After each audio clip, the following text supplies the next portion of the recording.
आज मातृभाषा कान से समस्त को सुस्वागत। पिलामाने मो पढ़िया पर गोटे कविता किसी अंश पढ़ुची। तुम मत कह ये कविताटी का विषय कहला। नदी रे नदी कह रे नदी, नदी रे नदी कह रे नदी, तुठ तोर किए कला एते अड़धी, तुठ तोर किए कला एते अड़धी, किए से जाइछि एते असना करी, किए से जाइछि एते असना करी, कहता कि कणा मते जानिछु जदि, नदी रे नदी कह रे नदी, नदी रे नदी कह रे नदी, तुठ तोर किए कला एते अड़धी, तुठ तोर किए कला एते अड़धी। ताहले पिला माने ए कविताटी का विषय कहैछि? ठीक अछि, ए कविताटी नदी विषय कहैछि। अच्छा, नदी विषय कविताटे कोन कहैछि ना, नदी रो पानी को अपरिष्कार बा असना बा अलिया करथिबारु ए कविताटी रे कहा जायछि। आज आमे तटिनी रो खेद विषय रे पढिबा। तटिनी कहले पिला माने नदी बा नई, खेद कहला माने दुख। नदी रो कोन दुख अछि से विषय रे आमे पढिबा। ताले आज रो प्रसंग होला तटिनी रो खेद।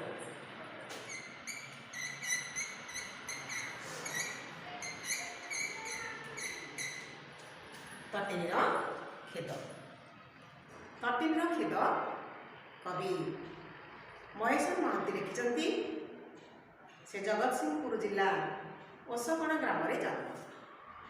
ओडिया भाषा साहित्य जड़े प्रवीण अध्यापक डॉक्टर महांती शिशु मानक पई अनेक गुड़िए पुस्तक रचना करछंती। सेगुड़िक मध्यरु छवि हसुची कथा पुस्तक रे जातीय स्तर रे पुरस्कार लाभ करिछि। बेलुन गला उड़ी ओडिशा साहित्य एकाडेमी द्वारा पुरस्कृत होइछि। फुलवाड़ी तांकर रचित अन्य एक सुंदर शिशु मनलाखी रचना। से मासिक शिशु पत्रिका मन पवनर संपादना करते। ए कविताटे कवि जल संबंध में सचेतना सृष्टि करने संगे संगे नदी और समुद्र को जीवंत चरित्र भाव संगे संगे नदी और समुद्र को जीवंत चरित्र भाव से चित्रण करछंती। एथिरे नदीर कल्याणकारी गुण विषय वर्णना करछंती एवं मानव समाज को से कहते जे नदी को असना बा अपरिष्कार न करिया से तार पिला माने आमे ए कविता टी पढ़िया पूर्व प्रथम यार स्वर को जानिबा।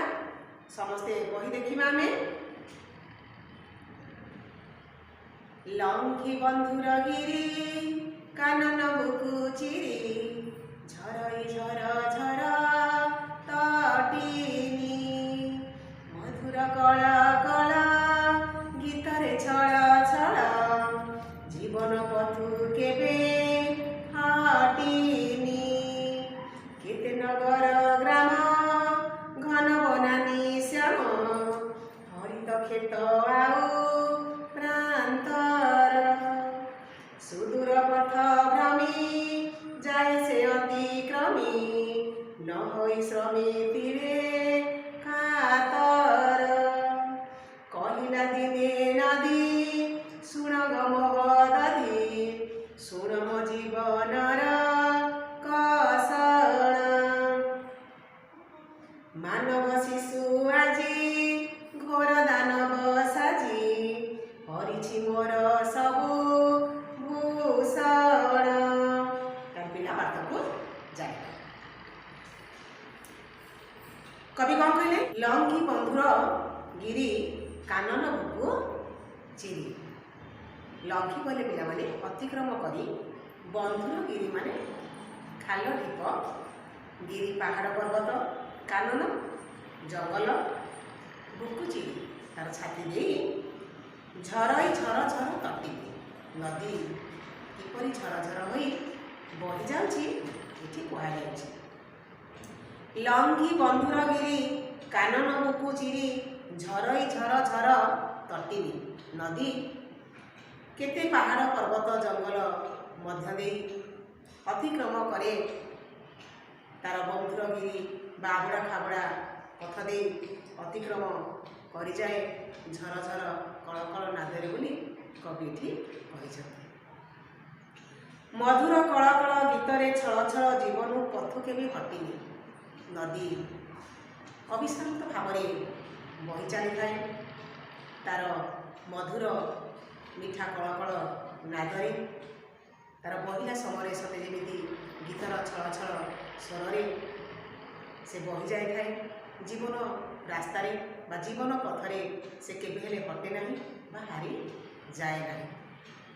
ନଦୀ ସବୁବେଳେ ହିଁ ତାର ପଥକୁ ଅତିକ୍ରମ କରି ଆଗକୁ ମାଡ଼ି ଚାଲିଥାଏ। ତାହେଲେ ଦ୍ୱିତୀୟ ପଦକୁ ଆମେ ଦେଖିବା। କେତେ ନଗର ଗ୍ରାମ ଘନ ବନାନୀ ଶ୍ୟାମ ହରିତ କ୍ଷେତ ଆଉ ପ୍ରାନ୍ତର ସୁଦୂର ପଥଭ୍ରମୀ ଯାଏ ସେ ଅତିକ୍ରମୀ ନହଇ ଶ୍ରମୀ ତିଳେ କାତର। କବିଟି କହିଛନ୍ତି ଯେ ନଦୀ କେତେ ନଗର କେତେ ଗାଁ ଗଣ୍ଡା ଘଞ୍ଚ ଶାଗୁଆ ବନ ବା ଶ୍ୟାମଳ ଶସ୍ୟ କ୍ଷେତ୍ର ହରିତ କ୍ଷେତ ଆଉ ପଡ଼ିଆ ଦେଇ ଏ ନଦୀ ବହି ଚାଲିଥାଏ ସୁଦୂର ଅତିକ୍ରମ କରି। ସୁଦୂର ପଥଭ୍ରମୀ ଯାଏ ସେ ଅତିକ୍ରମୀ ନହଇ ଶ୍ରମୀଟି ତିଳେ କାତର। ଦୂରକୁ ଦୂର ସେ ପଥକୁ ପଥ ସେ ଭ୍ରମୀ ଯାଏ ସେ ଅତିକ୍ରମୀ। ସେ ଦୂରକୁ ଦୂର ଅତିକ୍ରମ କରି ଯାଇଥାଏ କିନ୍ତୁ ପଛକୁ କେବେ ହେଲେ ସେ ଫେରି ନଥାଏ ବା ନହଇ ଶ୍ରମୀ ତିଳେ କାତର। କେତେବେଳେ ସେ ଡରି ନ ଯାଇ ସେ ରହିଯାଇ ନଥାଏ। ସେ ସବୁବେଳେ ହିଁ ଅବିରତ ଭାବରେ ସେ ହିଁ ବହି ଚାଲିଥାଏ। ପୁଣି କ'ଣ କହିଲେ? କହିଲା ଦିନେ ନଦୀ ଶୁଣ ଗୋ ମହୋଦଧି ଶୁଣ ମୋ ଜୀବନର କଷଣ। ନଦୀ ଏଠି ମହୋଦଧି ମହୋଦଧି କହିଲେ ପିଲାମାନେ ସମୁଦ୍ର ବା ସାଗର। ନଦୀ ସେ ମହୋଦଧି ବା ସାଗରକୁ କହିଛି ଶୁଣ ମୋ ଜୀବନର କଷଣ। ନଦୀ କହିଛି ସମୁଦ୍ରକୁ ମୋ ଜୀବନର କଷଣକୁ ତୁମେ ଶୁଣ ବା ମୋ ଜୀବନର ଦୁଃଖକୁ ତୁମେ ଶୁଣ। ମାନବ ଶିଶୁ ଆଜି ଘୋରଦା ନବ ସାଜି ହରିଛି ମୋର ସବୁ ଭୂଷଣ। ଆଜି ମାନବ ଶିଶୁ ଆଜି ରାକ୍ଷସ ପାଲଟି ଯାଇଛି। ଦାନବ ରାକ୍ଷସ ହରିଛି ମୋର ସବୁ ଭୂଷଣ। ମୋର ଭୂଷଣ ମୋ ସୌନ୍ଦର୍ଯ୍ୟକୁ ସବୁ ସେ ହରଣ କରିନେଇଛି ବା ଲୁଟି ନେଇଛି। କ'ଣ କହୁଛି ନଦୀ ନା କହିଲା ଦିନେ ନଦୀ ଶୁଣ ଗୋ ମହୋଦଧି ଶୁଣ ମୋ ଜୀବନର କଷଣ। ମାନବ ଶିଶୁ ଆଜି ଘୋରଦା ନବ ସାଜି ହରିଛି ମୋର ସବୁ ଭୂଷଣ। ପୁଣି କ'ଣ କହିଲେ କବି ନା ମୋତିରେ ଗଢ଼ି ଜଳ ତେଜି ଦୂଷିତ ଜଳ କରିଛି ତନୁ ମୋର ଆବିଳ ହରିଛି ସବୁ ସଭା ଜନନୟନ ଲୋଭା ଜୁର କରିଛି ରୂପ ଛବିଳ। ଏଠି ନଦୀ ମହୋଦଧିକି କହିଛି ଯେ ମୋ କୂଳରେ ମାନବ ଆଜି କଳକାରଖାନା ଗଢ଼ି ତାର ଦୂଷିତ ଜଳକୁ ମୋ ଦେହ ମୋ କୂଳରେ ବା ମୋ ଦେହରେ ଆଜି ସବୁ ସେ ଛାଡ଼ି ଦେଉଛି। ଯାହା ଫଳରେ କି ମୋ ଦେହର ଯେଉଁ ସୌନ୍ଦର୍ଯ୍ୟ ମୋର ଯେଉଁ ପରିଷ୍କାର ଜଳ ମୋ ଜଳରେ ଯଦି ମୁହଁ ଦେଖିଲେ ତା ସ୍ୱଚ୍ଛ ଭାବରେ ଦେଖାଯାଏ ଆଜି ସେଇ ଭଳିଆ ମୋ ଜଳ ପରିଷ୍କାର ନାହିଁ ବା ସ୍ୱଚ୍ଛ ନାହିଁ କିଛି ହିଁ ନାହିଁ। ଅପରିଷ୍କାର ଜଳ ଛାଡ଼ିବା ଫଳରେ ଆଜି ମୋର ସ୍ୱଚ୍ଛ ଜଳ ଆଜି ଅପରିଷ୍କାର ହୋଇଯାଇଛି। ହରିଛି ସବୁ ସଭା ମୋ ଦେହର ଯେଉଁ ସୌନ୍ଦର୍ଯ୍ୟ ମୋ ଯେଉଁ ସ୍ୱଚ୍ଛ ଜଳ ଆଜି ମୋର ଆଉ ନାହିଁ ତାହା ଦୂଷିତ ହୋଇଯାଇଛି। ସେଇ ସ୍ୱଚ୍ଛ ଜଳ ଆଜି କଳା ହୋଇଯାଇଛି। ଜନନୟନ ଲୋଭା ମୋ ଜଳକୁ ଯେତେବେଳେ ଲୋକମାନେ ଦେଖି ଦିଅନ୍ତି ସେତେବେଳେ ତାଙ୍କୁ ଲୋଭ ଆସିଯାଏ କିନ୍ତୁ ମୋ ଜଳ ଆଜି ସ୍ୱଚ୍ଛ ନାହିଁ ପରିଷ୍କାର ନାହିଁ କିଛି ହିଁ ନାହିଁ। ଜୁର କରିଛି ରୂପ ଛବିଳ ମୋ ସୌନ୍ଦର୍ଯ୍ୟକୁ ମୋ ରୂପକୁ ଏ ମାନବ ସମାଜ ଆଜି ନଷ୍ଟ କରିଯାଇଛି। ହେଲା କ'ଣ କହିଲା ନଦୀ କ'ଣ କହୁଛି ସମୁଦ୍ରକୁ ନା ମତିରେ ଗଢ଼ି ଜଳ ତେଜିଦୁ ଶୀତ ଜଳ କରିଛି ତନୁ ମୋର ଆବିଳ ମୋ ଶରୀରକୁ ଅପରିଷ୍କାର କରିଦେଇଛି, ମୋ ଶରୀରକୁ କଳା କରିଦେଇଛି। କରିଛି ସବୁ ସଭା ଜନନ ୟନଲୋଭା ଜୁର କରିଛି ରୂପ ଛବିଳ, ମୋ ସୌନ୍ଦର୍ଯ୍ୟ ମୋ ରୂପକୁ ଆଜି ମାନବ ସମାଜ ନଷ୍ଟ କରିଦେଇଛି। ଏ ଥିଲା ପିଲାମାନେ କବିତାର କିଛି ଭାବାର୍ଥ। ବର୍ତ୍ତମାନ ଆମେ କବିତାର କଠିନ ଶବ୍ଦର ଅର୍ଥକୁ ଜାଣିବା।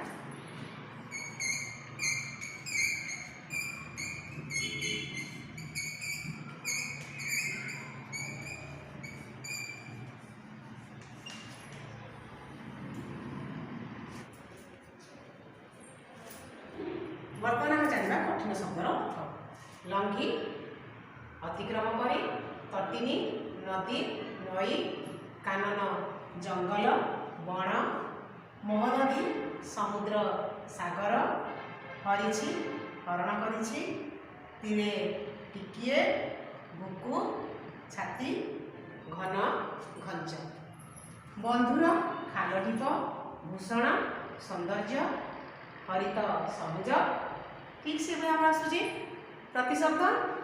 ତଟିନୀ ନଦୀ ଝରଣା ନଈ, ମହୋଦଧି ସମୁଦ୍ର ସାଗର, ନୟନ ନେତ୍ର ଚକ୍ଷୁ, ଗିରି ପାହାଡ଼, ନଗ ବୋଧର। ଏ ହେଲା ଆମର ପ୍ରତିଶବ୍ଦ। ତାହେଲେ ପିଲାମାନେ ବର୍ତ୍ତମାନ ମୁଁ ତୁମକୁ କେତୋଟି ପ୍ରଶ୍ନ ପଚାରୁଛି କହିବ। ଆଚ୍ଛା କହିଲ ପିଲାମାନେ, ଏ ତଟିନୀର କ୍ଷେତ୍ର କବି କିଏ? ଠିକ୍ ଅଛି, ଏ ତଟିନୀର କ୍ଷେତ୍ର କବି ହେଲେ ଡକ୍ଟର ମହେଶ୍ୱର ମହାନ୍ତି। ଆଚ୍ଛା ନଦୀ ଦାନବ ବୋଲି ସେ କାହାକୁ କହିଛି? ଠିକ୍, ନଦୀ ମାନବ ସମାଜକୁ ସେ ଦାନବ ବୋଲି କହିଛି। ଆଚ୍ଛା ନଦୀ ନଦୀ କିପରି ବହିଯାଏ? ନଦୀ ଝରଝର ହୋଇ ବହିଯାଏ। କିଏ କେବେ ହେଲେ ଥକି ପଡ଼େ ନାହିଁ? ଠିକ୍ ଅଛି, ନଦୀ କେବେ ହେଲେ ଥକିଯାଏ ନାହିଁ।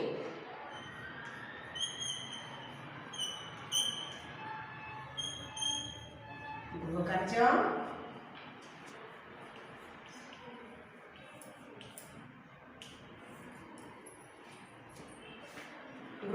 ପିଲାମାନେ ପ୍ରଥମ ପ୍ରଶ୍ନ ନା କେଉଁ କେଉଁ ପଥ ଦେଇ ନଦୀ ଅତିକ୍ରମ କରିଯାଏ?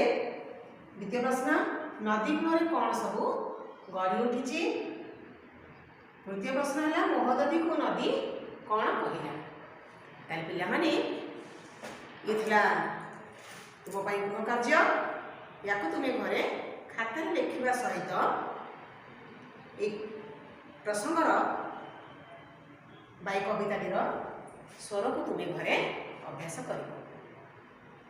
आज क्लास को रखुची। धन्यवाद।